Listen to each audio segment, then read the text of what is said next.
Hello everyone, welcome back to the workshop. You probably noticed a slight difference in the format of this video in that I'm in it. Well, I'm in all of my videos. That is my voice you hear on the camera.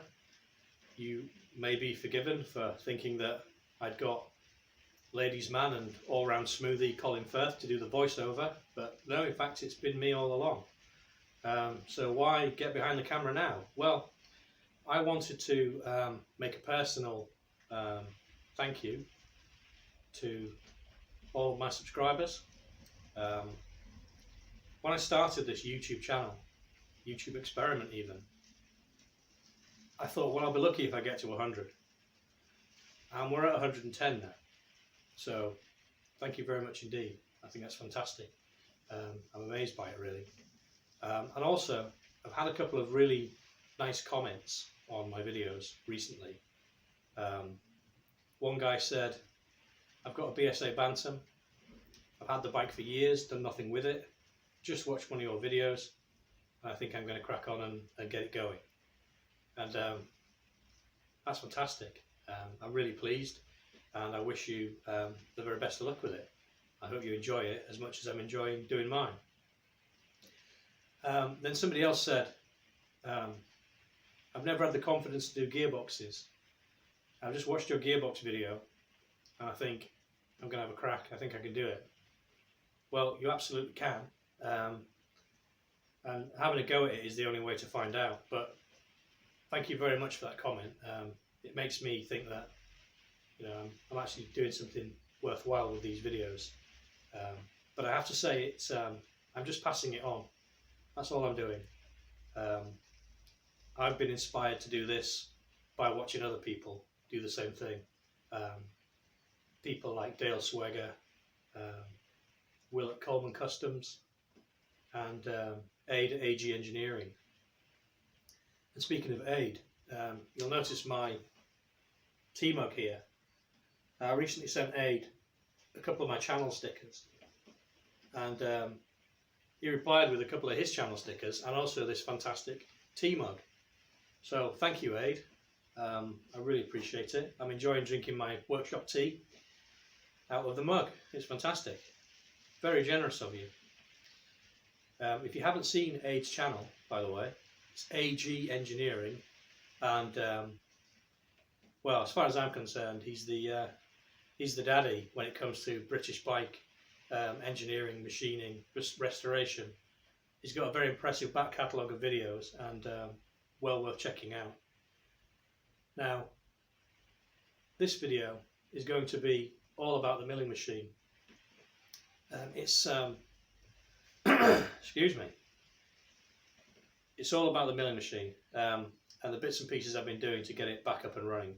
I've done the lower half. It's all been cleaned, stripped, and bearings replaced and put back together.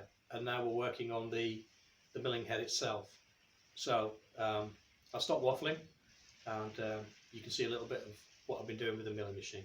I hope you enjoy the video.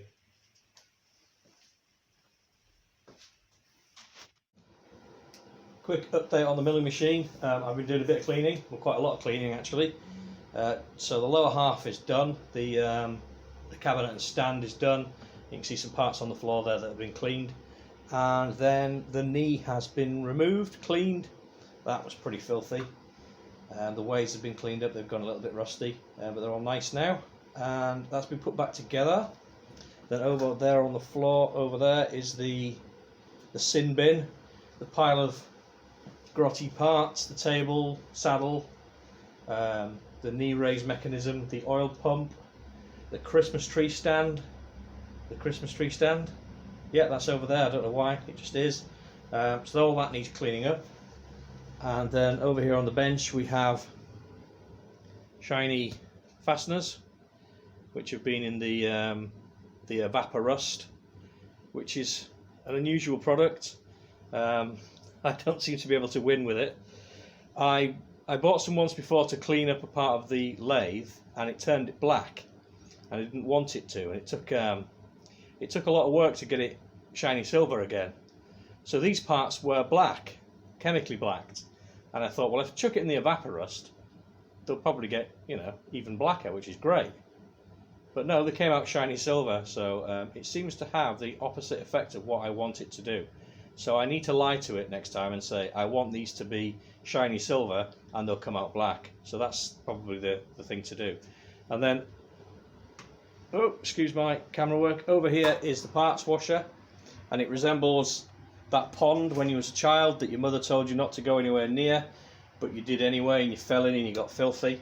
It was reasonably clean before I started working on the mill, and now it's well, as you can see, murky.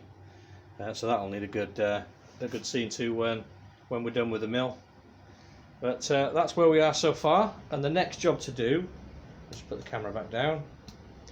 There we go. We have landed. The next thing to do is the knee raise mechanism, so that we can get that put back together, and the knee will then go up and down, and we can then start working on the table. So we'll do that next. Right, okay, so taking the knee raise mechanism apart, and first thing to do is to unstake the locking plate or the locking washer, and then there's a castellated nut, or a, well, C-span the nut. See if we can get that off with the C-spanner, which doesn't fit very well, but this works so far. If it doesn't work, I might just give it a little bit of a tap with the tap to get it going with a punch. Yeah, I think that's what's going to have to happen, just to get it. That's it. There we go. Now we're getting somewhere. That thread doesn't feel great, but I'm sure once it's all been cleaned up, it'll be good. So off with the tab washer. I've just got the little tray out of the parts washer, and they're going straight in there because they're going straight in the tank to get cleaned. Oh, that's quite tight on there.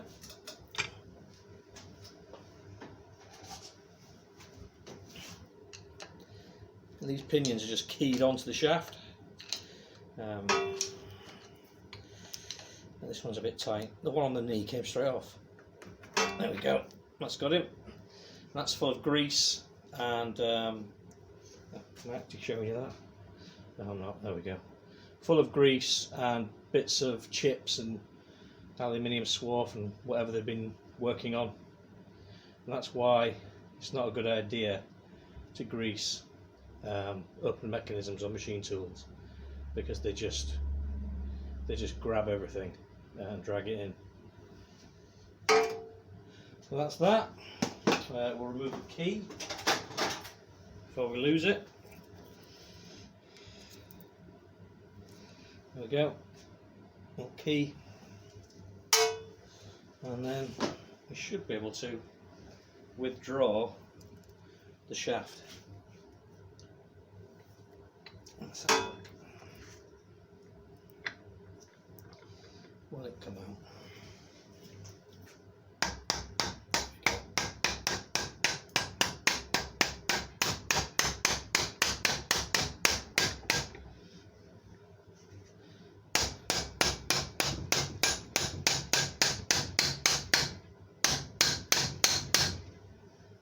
It's coming.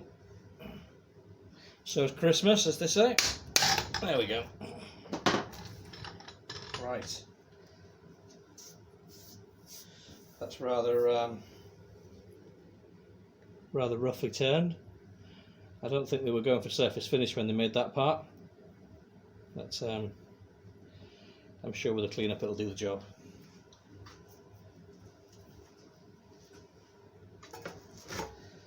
And then we've got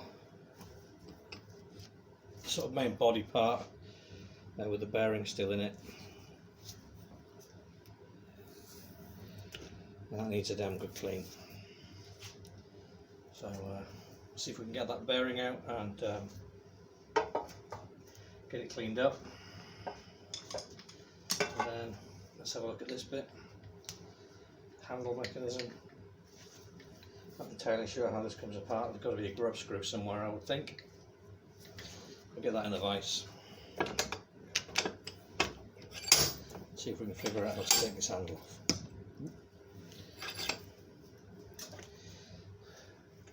There's a hole there. I can't see what's in it because it's full of gunk.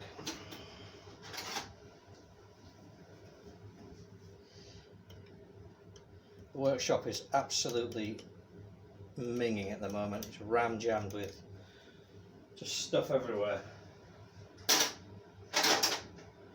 I don't like it when the workshop looks like this. I can't work properly. I can't think properly when I'm working in my own mess. But at the moment, there's bits of milling machine all over the place. Obviously the bantam. I've covered all the bits of the bantam engine up to stop them getting filthy. But yeah, I'll be glad when this job is done. The mill's back together, and we can resume some degree of normality. And that is a long grub screw. A long, very rusty grub screw. Have you seen that? Am I just waving that around in space and you're not seeing it? Oh, you can see that now. There we go.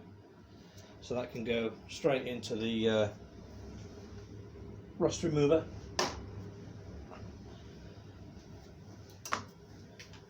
And let's see if we can get this here handle off.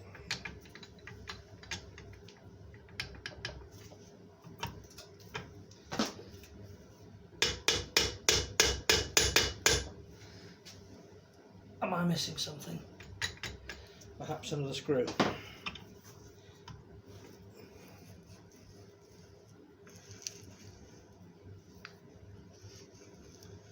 Nope. Can't see another screw. Let's try a bit of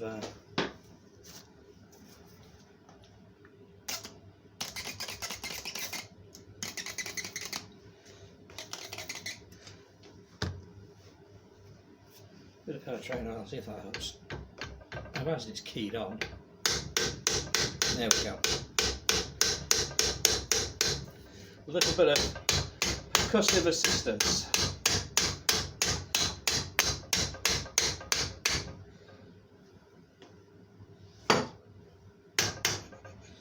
There we go. I can go straight in the sauce, and the handle will come off the end of there. There we go.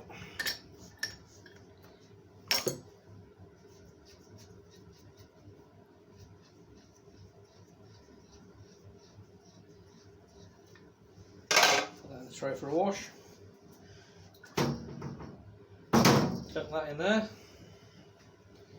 And we've got another key to remove. Yeah, it's just a bit of rust on there, I think, that was holding on to it. It'll all come off.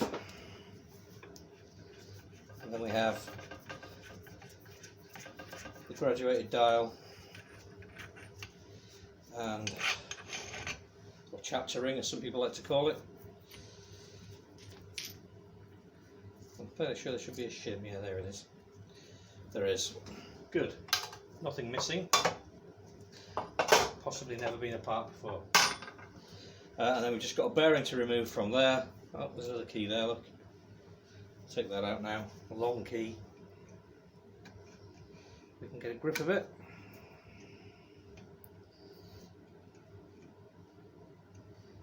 There we go.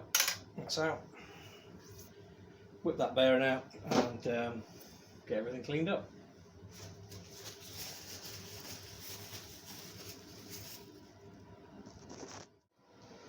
Right, well, I've got the knee mechanism back together, and I have the handles and everything back on, and I've had to do a little bit of fettling, a bit of ironing out some snags. When I first fitted the rise and fall mechanism, the helical gears that run inside the knee. Let me just show you those. Excuse the wobbly camera work.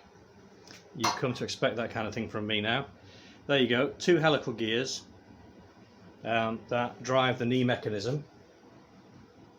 They were binding quite badly, actually, to the point that it was actually sticking. You'd wind the handle and it would actually stick. And I was noticing some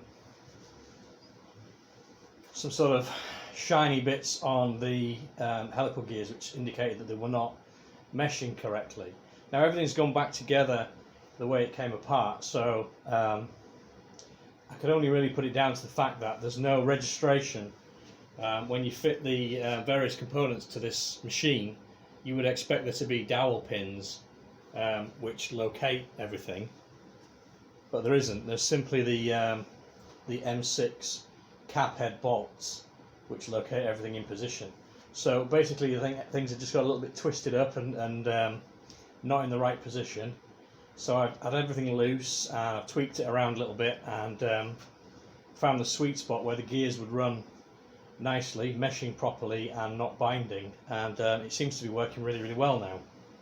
So what I think I'm going to do, just so that it doesn't wander off again, because obviously if it's just held with the cap head screws and they come loose, or well, just the fact that they're not the greatest fit, things could move. So I'm going to drill it. I think I'll probably drill it here and here and put a dowel pin in, and I'll probably do the same with the lead screw nut at the bottom, and probably just dowel that into position. Up here where the lead screw enters the knee casting, there's a large turned flange, and that's quite a good fit in the casting, so I don't think I need to pin that. I think the registration on that is probably about as good as it's ever going to be, but certainly the handle mechanism, it's quite a heavy piece of kit and it's held on by 4 cap heads, and that's its only sort of datum really. So yeah, the possibility of it twisting I think is fairly reasonable, but a couple of dowel pins will sort that out. But yeah, just to show you it all cleaned up, it's working really, really nicely. I've just put some oil, a little bit of the engine assembly lube that I like. I've just put a little bit of that on at the moment, just so we're not running dry. To sort the gibs out, they're not adjusted at the moment, so they're just sort of in there. So yeah, get the gibs sorted out, get them adjusted so that it's you know, it's running freely up and down, but also no free play in it. I think we're good. So on with the next bit. Right, we're back over at the bench. That's the milling spindle gone back together. I've changed the bearings in it and given it a good clean. It's an angular contact bearing at this end, at the nose end, and then immediately behind that there is a standard ball race, and then at the drive end there's another ball race. I used the Koyo brand of bearings again. It's the same brand I used in the Bantam.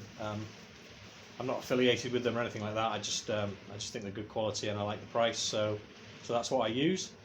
It feels rather good. No play in it or anything like that. It's feels lovely. I've used red lithium grease, the quite dense grease. Probably needs just a little bit more putting in there. So yeah, we shouldn't have any problems with that, I don't think. I think that's going to run for a good few hours without any attention.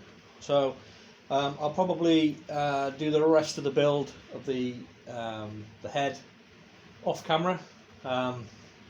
This video is getting a little bit disjointed. I think there's quite a few sort of snapshots of bits and pieces that I'll be doing on the mill, but hopefully it gives you an idea of the work I've done to get it clean and get it ready for use.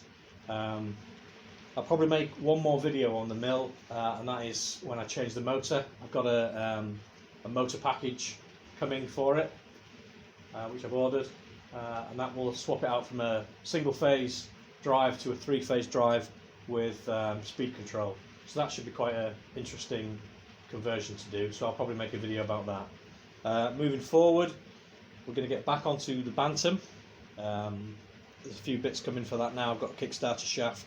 I think you've already seen the material that I got to make a bushing for the clutch basket, so we'll do that as well. And then once the bottom half of the Bantam's back together, we will get the little bike that needs a decommissioning job. We'll get that into the workshop, do that. Probably while the Bantam barrel is away, rather, getting rebored. So yeah, that's that. Hopefully will be the next few weeks worth of videos.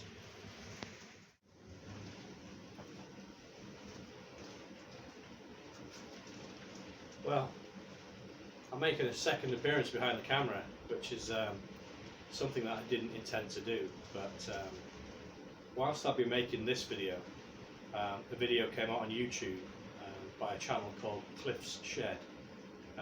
Some of you might watch Cliff already, some of you maybe not. Cliff is the original do everything in the home shop, make anything from anything kind of guy, and his videos are really inspirational and very interesting. He's actually offered me a lot of encouragement getting this channel started. He was the guy really that said, give it a go, make some videos, see what happens. So yeah, here I am. Now, Cliff's had a bit of bad news, unfortunately, and he's had a fire in his workshop. From what I can see on the video, it has completely destroyed half of his workshop, and the other half is severely damaged by smoke and heat, and it's a real mess. It was awful to watch the video, quite frankly. I felt really bad for him. If you don't watch his videos, could I encourage you to have a look at Cliff's Shed and just maybe wish him well, and hopefully the insurance will cover the damage, but he's not sure at the moment whether it will or whether it won't. So yeah, I think some well wishes and a bit of a pat on the back, quite frankly, would be very good for him at the moment. I think it's a timely reminder to all of us that that fire is such a destructive thing, such a destructive element, and you know, I look around my workshop and I'm thinking all the things in here that could burn, and also all the things that could potentially start a fire. And I think it's definitely a timely warning to all of us that have home shops, that our equipment runs into thousands, not hundreds of pounds, and to replace it would be difficult. Most of us have built it up over a number of years, and yeah, if it was just all gone in an instant, how would we react to that? Now, thankfully, nobody got hurt in the incident at Cliff's Shed. He wasn't in the shop at the time, so he's fitting well, which is a blessing. But yeah, looking at his shop, it's a scene of devastation. So if you can go over there and give him a bit of love, I think that'd be a nice thing to do. I'd appreciate it. And yeah, look around your shop and just think, where could a fire start? I've even got a fire extinguisher. We've got welding kit in here. We've got a blowtorch. I mean, just the last couple of days, I've thought, well, I've got a motorbike in here. I've got the BSA. It's still got petrol in it. You know, I need to get that drained out. There's no engine fitted. Why do I need petrol? I don't. So yeah, it's upsetting. It really is. Make sure you've got a fire extinguisher, that you could at least fight your way to an exit if there was a fire, because your safety is your life is everything. And I'm certainly going to be looking at installing some automatic fire protection. You can get fire extinguishers that fit in the roof line, and they'll dump 5 kgs of dry powder as soon as they detect a fire. I think they're worth having. I could protect this building for probably a little over £100. So why haven't I done that? Definitely time to think about that kind of thing, and to make sure that when you renew your home insurance, that you make sure your workshop is included, because yeah, you don't want to wriggle it out of it if there is a fire, leaving you high and dry.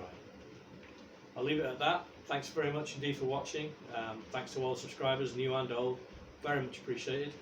And I'll see you on the next video. Thank you.